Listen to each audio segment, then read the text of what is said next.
Hello guys, welcome back to another very important video session from our YouTube channel Yes Biology.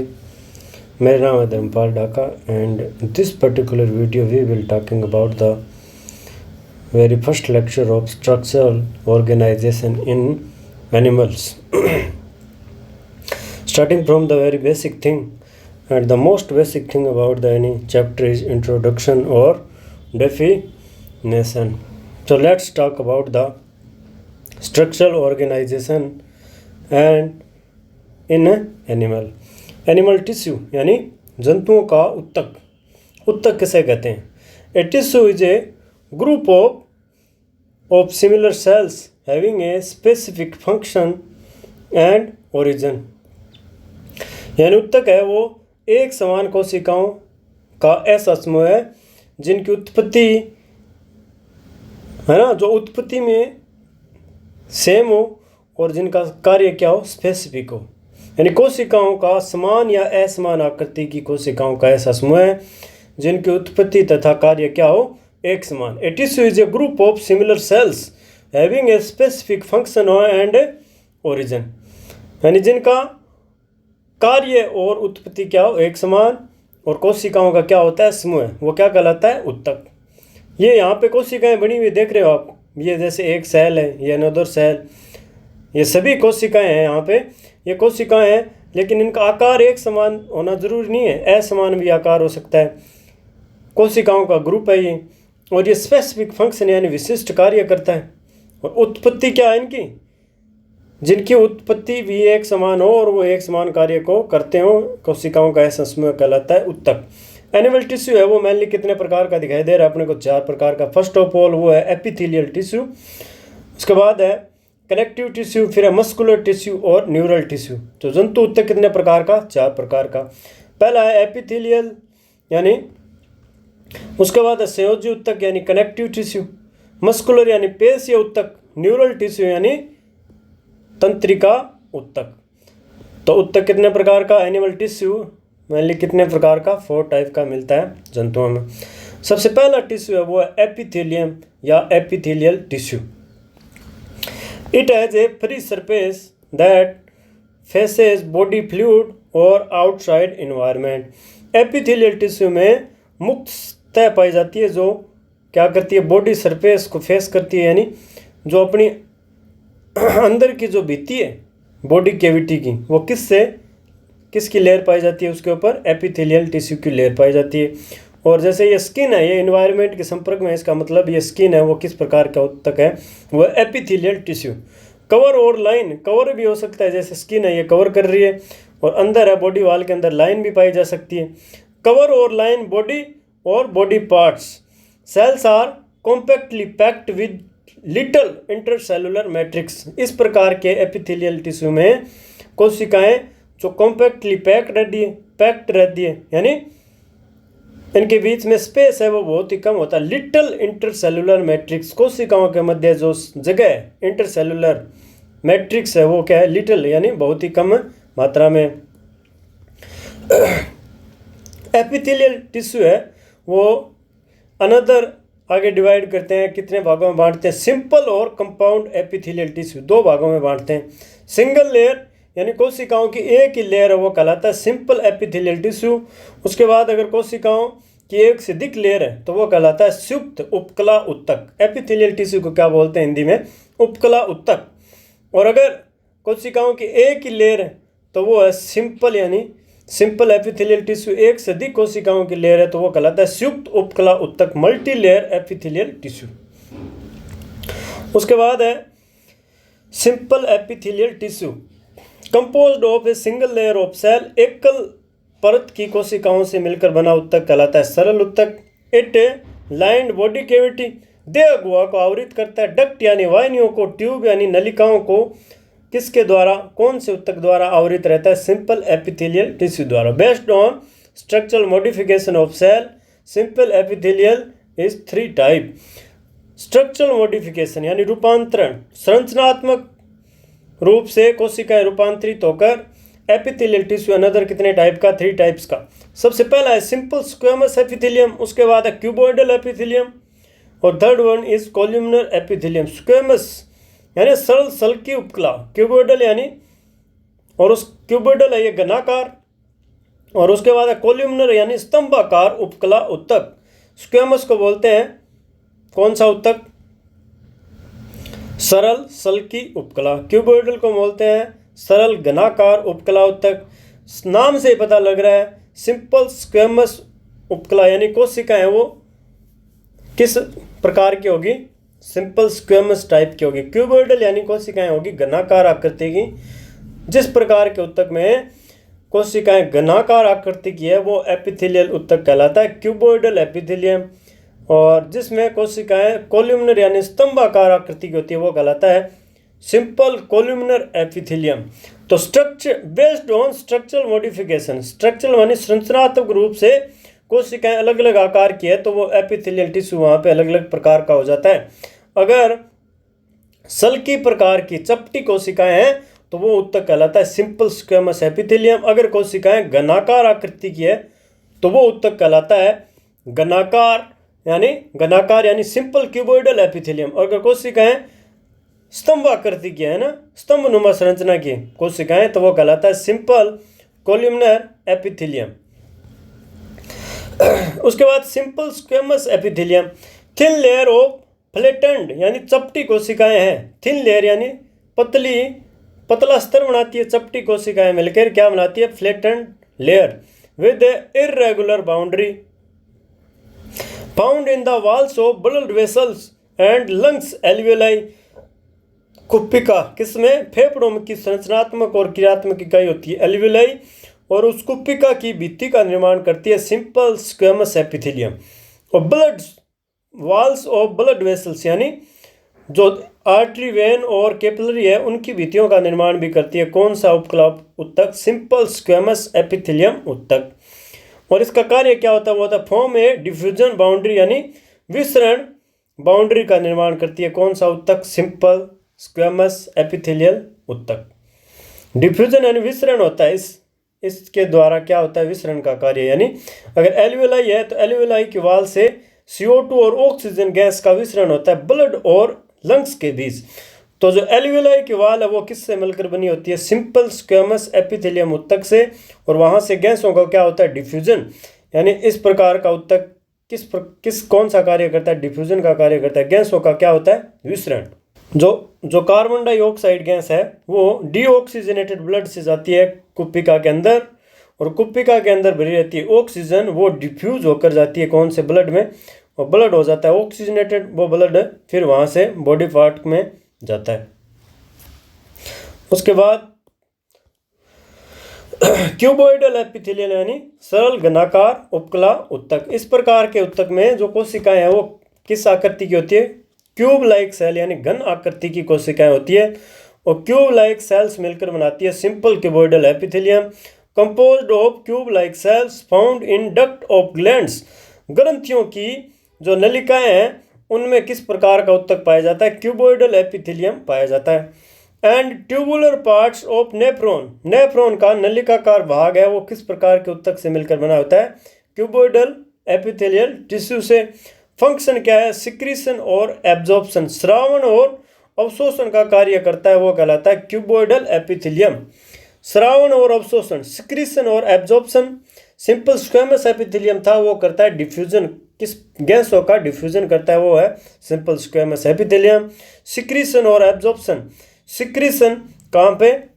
जैसे जो urine का formation होता है PCT एल्ले के loop और DCT में, वहाँ से उपयोगी पदार्थों को ब्लड में क्या कर दिया जाता है? ब्लड द्वारा एब्जॉर्प्शन कर लिया जाता है उनका, और ब्लड में जो अनुपयोगी पदार्थ है उनका सिक्रीशन कर दिया जाता है किसमें? यूरिन में। तो वहाँ पे किस प्रकार का उत्तक वहाँ पे पाया जाता है? सिंपल क्यूबोइडल एपिथेलियम उत्तक। Epithelium of proximal convoluted tubules यानी समीपस्थ कुंडलित नलिका। PCT of nephron as microvilli यानी PCT वाले पार्ट में जो उनकी लेयर है उसमें पाया जाता है सिंपल क्यूबोइडल एपिथेलियम उत्तक यानी सरल घनाकार उपकला उत्तक पाया जाता है नेफ्रॉन के PCT वाले भाग में, और वहाँ से एब्जॉर्प्शन और सिक्रीशन का कार्य किया जाता है। उसके बाद नेक्स्ट जो है वो सिंपल कोल्यूमिनर एपिथेलियम यानी सरल घना स्तंभाकार उपकला उत्तक। नाम से पता चल रहा है स्तंभ आकार, यानी इस प्रकार के उत्तक में कोशिकाएं स्तंभ आकृति की होती है।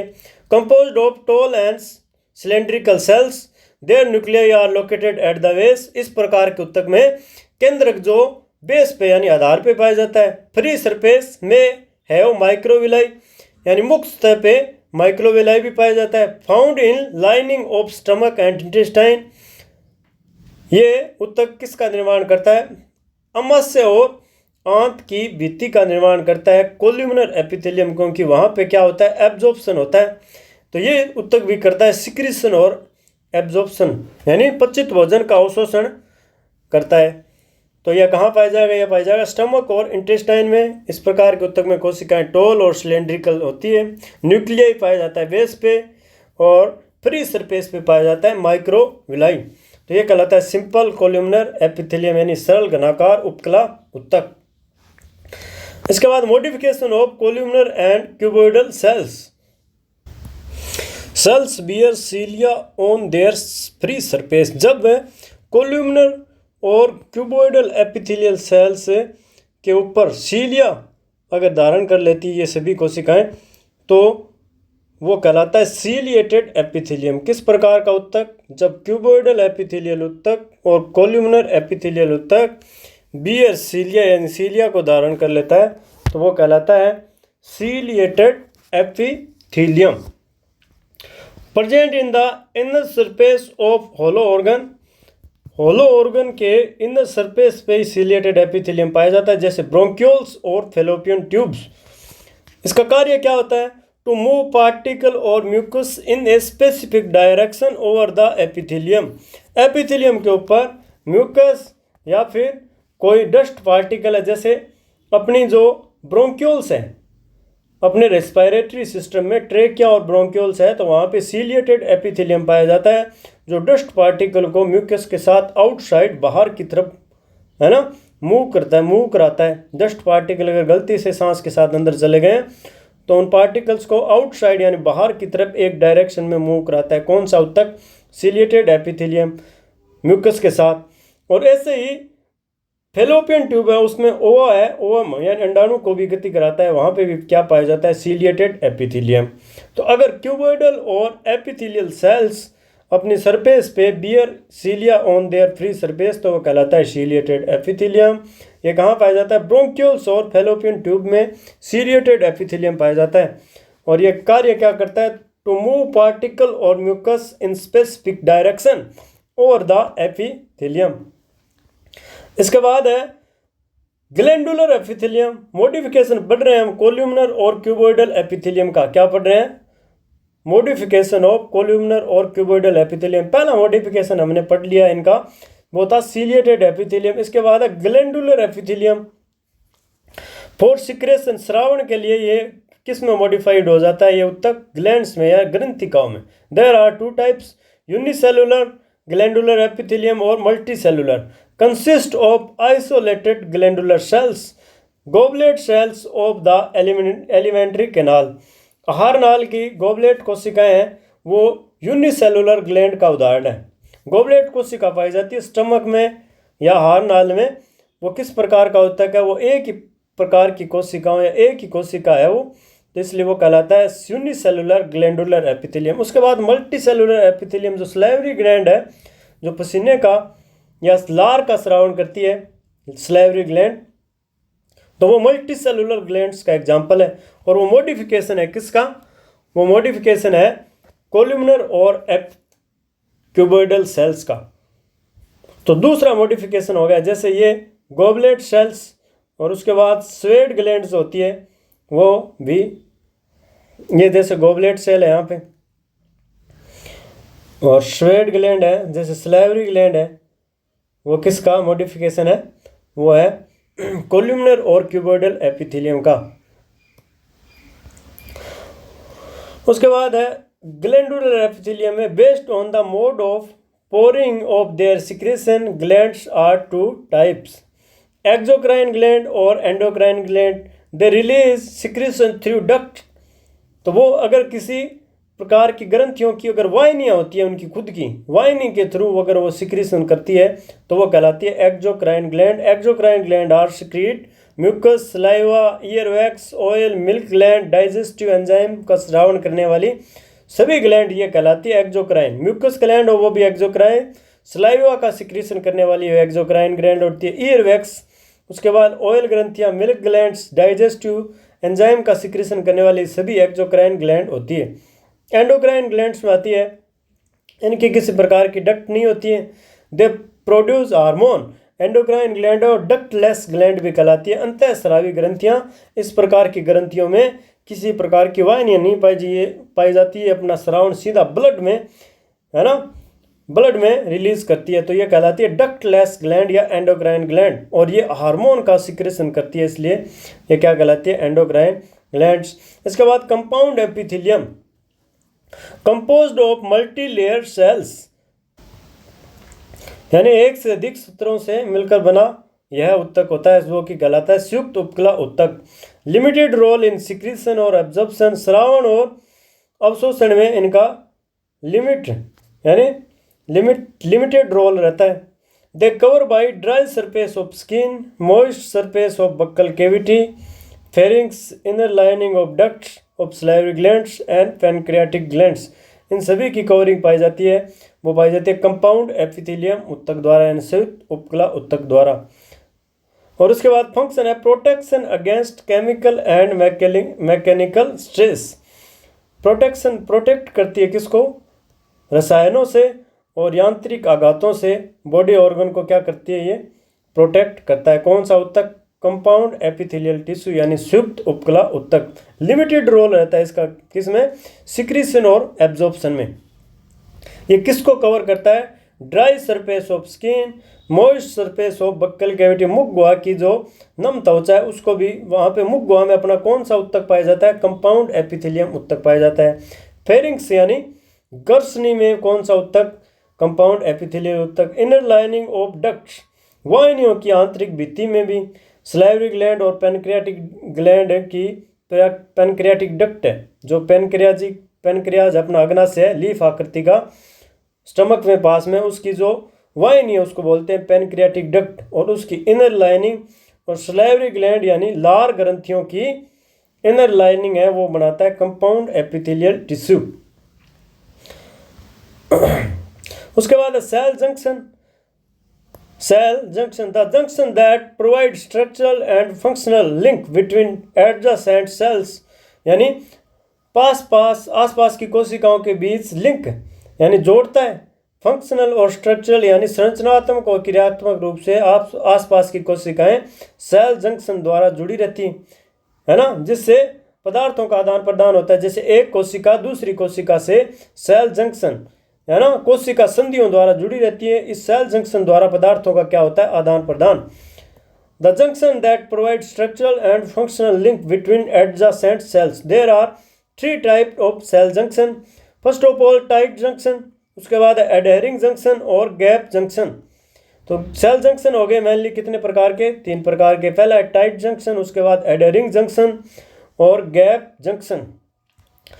जो टाइट जंक्शन है वो हेल्प करता है stop substance from linking across a tissue, यानी टाइट जंक्शन से किसी प्रकार के पदार्थों का आदान प्रदान नहीं होता। Help to stop substance from leaking across a tissue, यानी उत्तक से पदार्थों के लीक होने से रोकता है। कौन सा जंक्शन, टाइट जंक्शन।